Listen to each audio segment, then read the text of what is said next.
receive this tool, again, as I mentioned, this is a very good start for you if you are starting in information security risk assessment.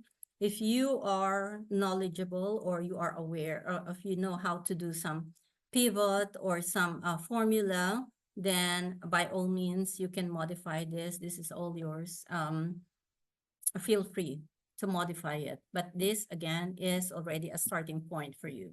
So, as um, as I mentioned, we have an information security risk register in here. There are also risk management in other areas, but this is specifically for information security risk management. We also do risk management in project management, but this is customized for information security. Because here you will see the columns that are not in project management or columns that are not in business risk assessment or business risk management. Okay? So the steps are here, which has been identified or I've shown in the slides. We identify the assets, identify the threats and existing controls. We define, where is my mouse? Impact, the likelihood, and the risk score. There's a little formula in there. It's already calculated. You determine the applicable risk treatment. And again, after that is done, then there goes the PDCA that I mentioned, the continuous improvement and the continuous review. So first, we conduct an asset inventory. For startup, you may use a manual asset inventory through your procurement or through your IT department or to the facilities department. Then you identify the threats that can be and vulnerabilities on these assets and align the controls on 27002. Whether the controls are implemented or not, you just write them, no? Because it will guide you in your risk treatment. You systematically check and record the status of your security risk. So if you are starting to implement the actions, then you can say that it is started. If not yet, then you will say it is not implemented. And once you have implemented, you can put the status as completed. Again, it doesn't stop there. Again, okay, if you completed it, it's a continuous process because there could be other issues that are threats that will be evolving. Okay, so this tool, it already has a specific certain risk level. It has 5 levels: critical, high, medium, minor, and low. If you want to minimize this to simply critical, high, medium, low, then you can do that. Again, it's your choice. There's an impact level definition here. The magnitude of the impact could be catastrophic, major, moderate, minor, and low. The definitions are also in there. Depending on your risk posture, you may actually say that low for me is when 1 user is affected. Minor, 2 to 10 affected, or 2 to 15 are affected.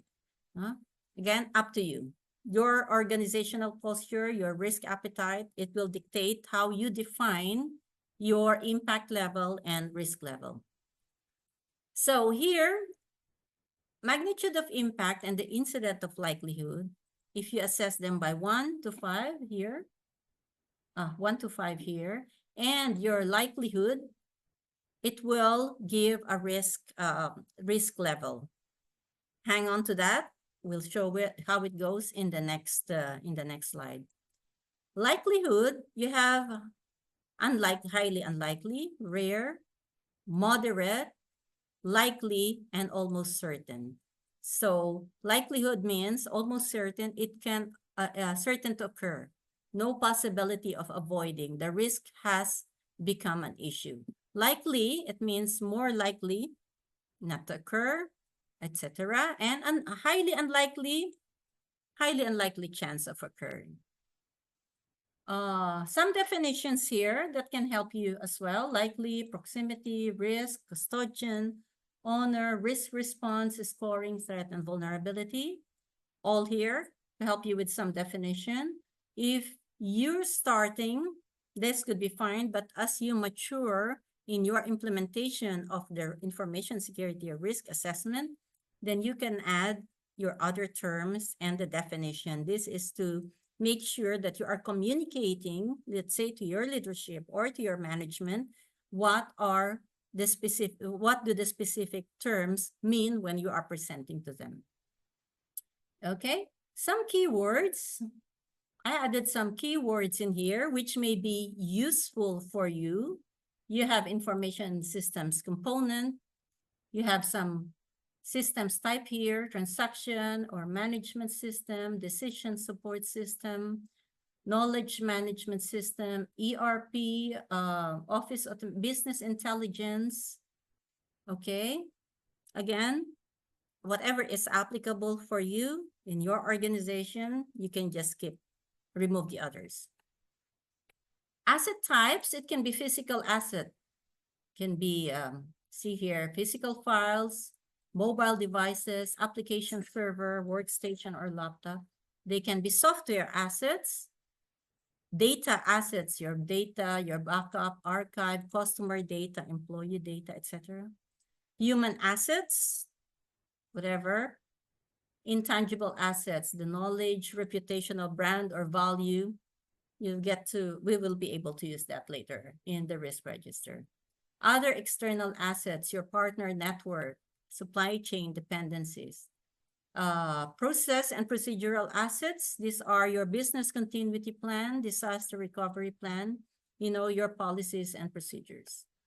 Okay? Threats are here, whatever threats to physical asset threats, software asset threats, data asset threats, human asset threats. I have put as much as I can. And vulnerabilities are here. Okay. Now, I also added a data classification. Data classification also depends on an organization. See here. There can be open, confidential, sensitive, and secret. Some would say private, some would use private instead of secret. Some would say confidential or shared. Some would say sensitive. Some would use shared, etc. Again, up to you. There are other countries or organizations who follow whatever is data classification definition according to their data classification law. But up to you. Again, if you're a private company or a government entity, make use of whatever suits you or applicable to you. Also, make sure that you define what the specific data classification means. Now, for this particular one, by the way, I would say that this can be applicable to the following types of companies, okay? If you're a software development company, e-commerce, logistics, professional services like legal, accounting, or consulting, healthcare, and learning institute, you can already make use of this as a starting point. Okay, so risk register. Now we are here.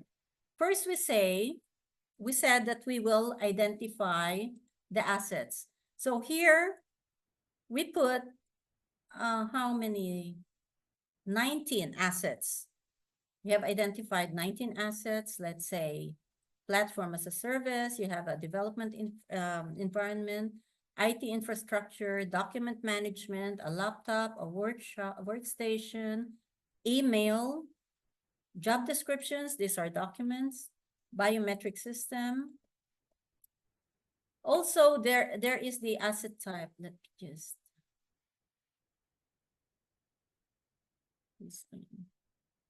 okay, so okay. Asset type, it could be an IoT, could be a physical type of asset, could be a human asset, the distributed file system, information system component, information system type. Once you identify this, you can go along and proceed with the other columns. Okay, so that is the first one. You identify your assets. Next, we go to step 2. You identify the threat the vulnerabilities and your existing controls. When you say threats, again, how did we define the threat? We say a threat is a potential harm that could be manifested in an environment. For example, data theft or um, data theft that is achieved via malware. So here in the risk register, you can identify different types of threat that could impact your asset. Now, from these threats, there are also vulnerabilities. What are those vulnerabilities that can be mapped with these threats? For example, cloud storage breaches. The vulnerability there is unauthorized access to the sensitive data. For example, physical theft or burglary. This is a loss or theft or physical damage or also unauthorized access due to lack of strong passcodes. You know, if you have passcodes, assuming here that their access to the physical facilities is through passcodes. Let's pick another one. Ransomware attack, encrypting data for ransom. These are file systems. So unauthorized access again. So there's a lot about access here. Yeah. Now let's go to the existing controls. We can say that if you have the ISO 27002 control, the Annex A, you can say that at this time, for example, you are applying the control 5.9 to the unauthorized access. 5.9 is about inventory of information and other associated assets. If you remember, when I was presenting the slides, I was mapping the controls to specific scenarios of the assets. So the same thing here, as you look into the ISO 27002 controls, you will be able to identify what are the specific actions that can mitigate the threats and risks to that particular asset. Okay. You may also put risk description here to better understand why that particular risk is in the register. Okay. Number 3, the step 3 is identifying the impact, the likelihood, and the risk score. When you do a risk assessment, again, depending on the criticality of the asset, you will say that this impact is extremely high. Okay, 5, this is, you can put this 1 to, oops, cancel. Remember this table, okay? You have identified here what is low, medium, moderate, low, minor, moderate, major, and catastrophic, and also the incident. And you have the definitions in here. Based on your asset now, you will define, if you say this is 4 based on the asset, likelihood is 4, let's say, then that will adjust. The score is risk score is the product of likelihood and the impact. And based on this score, automatically it will convert to the risk level. Again, it is based on your risk matrix. Okay? So for this risk register, again, you are doing an initial risk assessment, right? So doing the same for all of the identified assets, their threats and their vulnerabilities, your next is to identify a risk treatment. So risks have specific owner. If you are doing the risk assessment, it doesn't mean that you are the owner of all the risks. Identify who are the owner of the risks and who are the custodians, and what are the specific actions that they intend to take based on the control of the ISO 27002. And then what is their risk treatment approach, whether it is to reduce, avoid, transfer, share, or accept. Okay, that goes for all of your risks. And lastly, here, you will also have to determine, of course, if it is the first time that you're going to do a risk assessment, all of your status could be, or majority of your status could be not started. Others are maybe in work in progress because they say, yeah, I know already of that risk. I have identified that threat and I'm already in progress in mitigating or reducing that risk. So you can put all the status in here. And then after, let's say for critical risk, you plan to review them every 3 months. Then after 3 months, you will have to go back to this risk register and then update. Has the risk score been reduced? Okay, from critical, after first cycle of review, it's gone to high. The low, it's not yet started, it remained low. The medium, it's still work in progress, but things are going good. It has become medium. I'm seeing a hands raised. Sherwin, yes, is the Excel worksheet the standard template from ISO 27001? No, it's not. It is not a standard template. But somehow it is developed, I developed it according to the process of a risk assessment. But again, it is a good start that even if you want to put other columns, you can expand on it. I'm going to share, this will be shared to all of you. Did I answer your question, Sherwin? I hope I did. Just keep the questions coming. Okay, good, Sherwin. Okay, so it goes. You have a minor, it is completed, it has become low, but it doesn't mean that you stop there. Again, as you look at, as your environment evolve, as the technology evolve, make sure to revisit it. I mentioned that you revisit your risk register after 3 months, but in fact, anytime you hear of anything that is implemented, you can update your asset, your risk register, and do the same assessment. That is the cycle that I was saying. Now here's the status, by the way. The status, you can use a pivot table to take the status from your register. This is just an example. We just use 19 assets, but in fact, 100 assets in the register is even small. But again, you don't need to exert a lot of effort manually. If you don't have an asset register, a digital asset register, or an asset software, if you are depending on manual registration, then focus on the critical ones. The systems or the assets that you believe would highly impact you or impact the CIA, the confidentiality, the integrity of your customer data, and the availability of the system that is public facing or delivering the service to your customers. Excuse me. Here, a simple status summary. You can see that with the 19 assets, we have identified where are the critical risks. Let's see here. A is to have a dashboard for the specific asset. You will see, for example, for the PAS, PAAS, again, how you can do this is, for example, you have a platform as a service.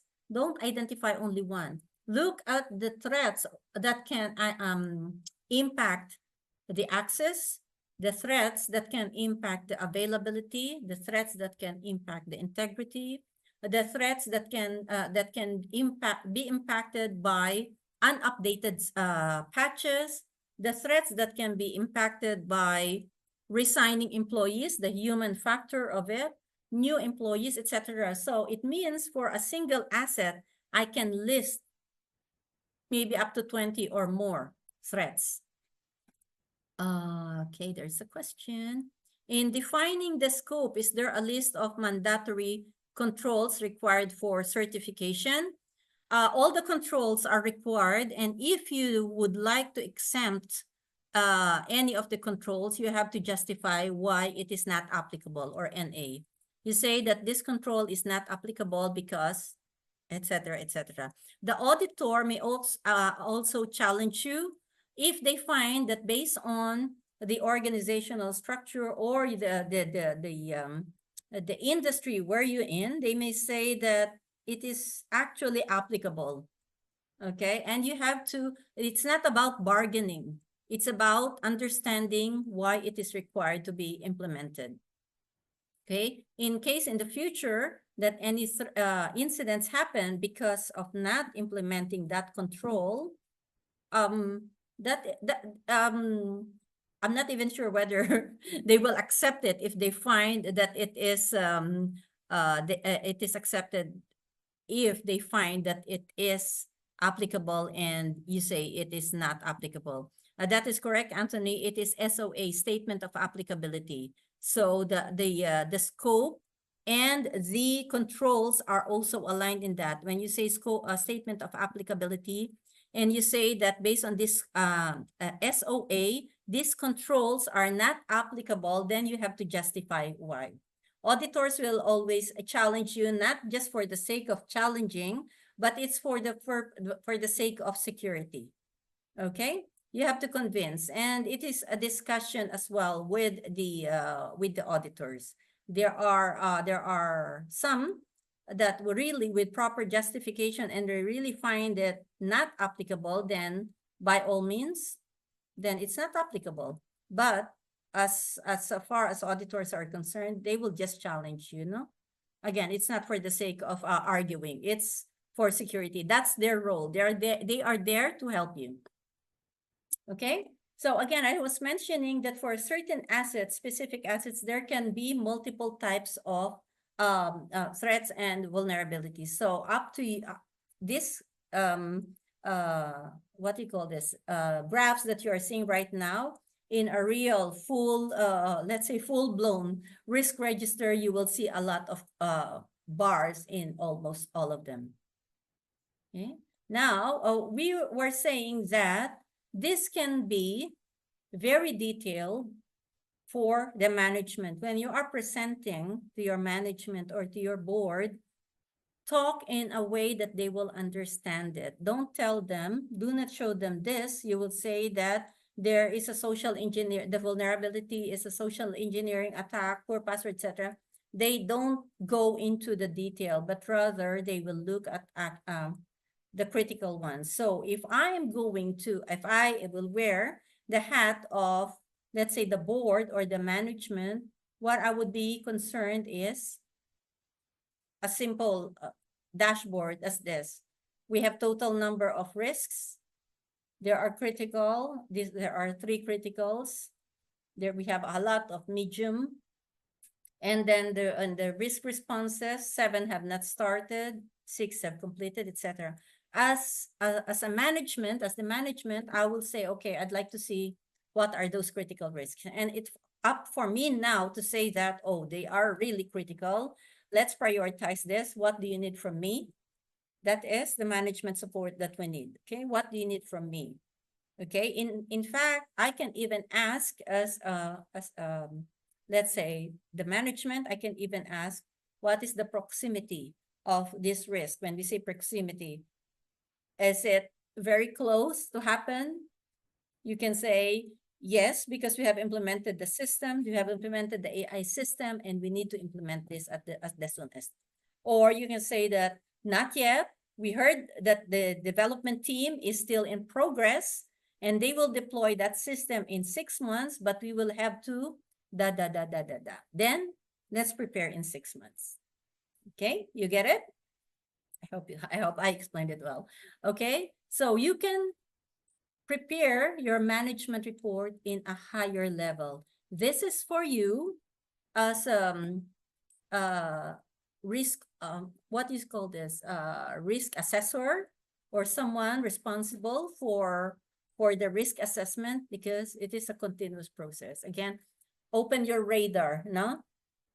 Always be aware whether when there is a new system that's implemented, when there is a new patch that has to be deployed, when there is a new or let's say hardware that is procured or purchased. Even the ones that are retired, by the way, cover include in your risk assessment?